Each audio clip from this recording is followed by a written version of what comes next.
Hello and welcome. Josh Morgan here from Morgan Learning. Morgan Learning publishes instructional materials and provides school-based in-person and remote consulting services. Our products focus on systematic instruction, science of reading, and formative assessment. The Morgan Learning tools for school-based intervention leads provide ready-to-use data systems, consistent procedures, and templates for schedules, meetings, and more. Find us on Teachers Pay Teachers and at morganlearning.com.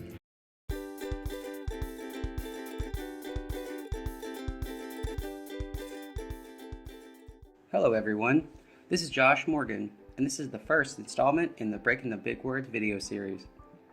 Syllable division is a method for solving multisyllabic words that can be difficult for students. This series will focus on a systematic syllable division procedure. Through practice, your students will learn to divide syllables effectively in isolation. These are anchor visuals to help students retain and use the process easily. Remember, generalization is key. The skills must be generalized to words, sentences, and passages. Be sure to subscribe to my channel and check out my Teachers Pay Teachers store, Mr. Morgan's Multisensory, for teaching and intervention products. While you're there, check out the new Syllable Division Growing Bundle and my Multisensory Encoding Intervention series. It's great for interventionists and classroom teachers.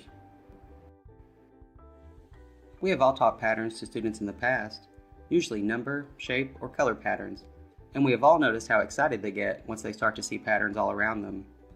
The goal of syllable division is similar, to start seeing patterns while reading and spelling. Syllable patterns use vowels and consonants to map out only the part of the word between the vowels.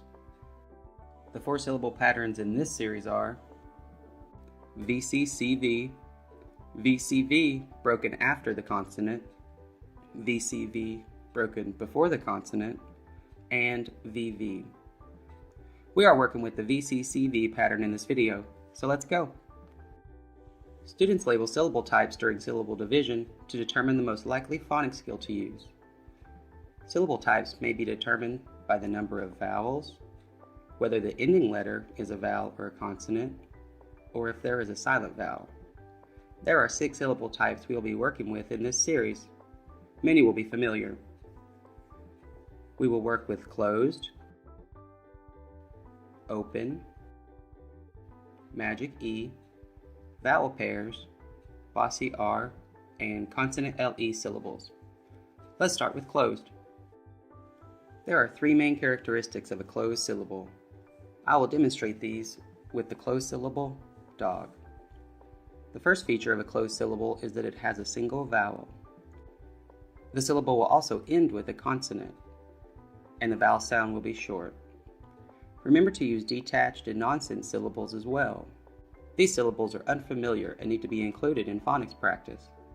Focusing solely on known syllables can cause students to struggle when reading the detached syllables in multisyllabic words. Here are a few examples. There are 6 steps in syllable division. These steps guide students to solve large words initially. These steps will become automatic for the students with enough practice.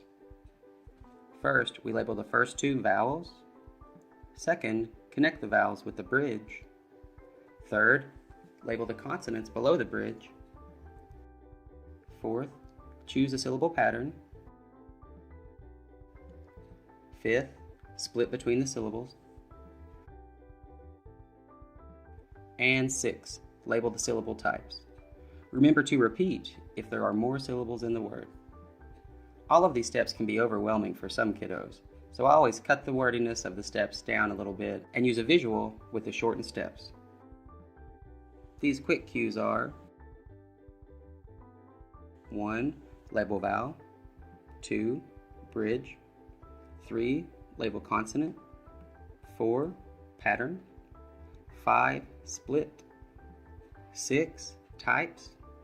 And repeat if necessary. Now that we've covered that, let's get breaking some words. We will start with the word magnet. Begin with labeling the first 2 vowels with a V right below them. Now we draw the bridge or a line connecting the 2 vowels. Next we label the consonant phonemes between the vowels. Place the labels below the bridge. Here we see a familiar pattern, the VCCV syllable pattern.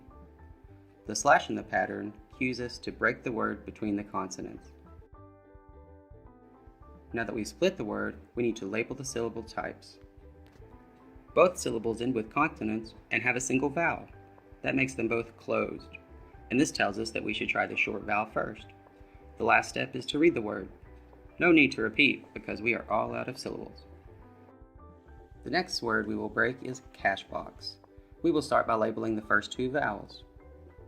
Then draw the bridge to cue us to look between the vowels. Label the consonants between the vowels. Wait, there are 3 consonants. None of the syllable patterns that we've looked at have 3 consonants. What do? Just remember, we label the consonant phonemes between the vowels.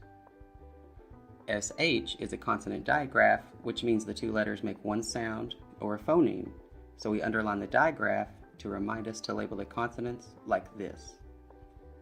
Now we see the familiar syllable pattern. With the syllable pattern, we know where to break the words, right between the 2 consonant sounds. Now we have to decide the syllable types.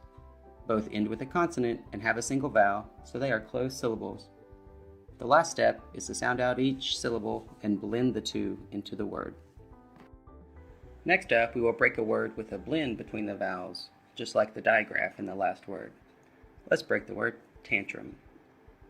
We start by labeling the first 2 vowels. Then we draw the bridge.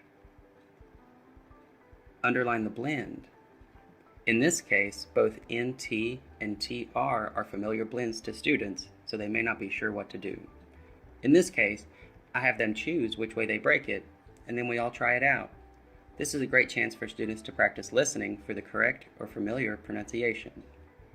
Then we underline the blend we decide on and label those consonants. For this version of the strategy, we treat the blend as a single C. Other strategies may have you label each consonant with a C each. We know the syllable pattern now, and we know where to split the word, right between the consonant sounds. Each word has a single vowel and ends with a consonant. We label these as closed and decode the word with short vowels to make sure it is correct. With the extra letter sounds in the blends, it is important to model decoding each syllable separately as you introduce each new syllable pattern and type. Many students do not have the working memory to hold on to all 7 letter sounds in their head, so by blending, we group the letters into a single syllable and free that memory up to help them finish the word. Thanks so much for watching. Find this product and many others through the store links on my link tree in the description. Or swing by morganlearning.com to request a free consultation for your school. Keep an eye out for more from us at Morgan Learning, your source for educational programs that work.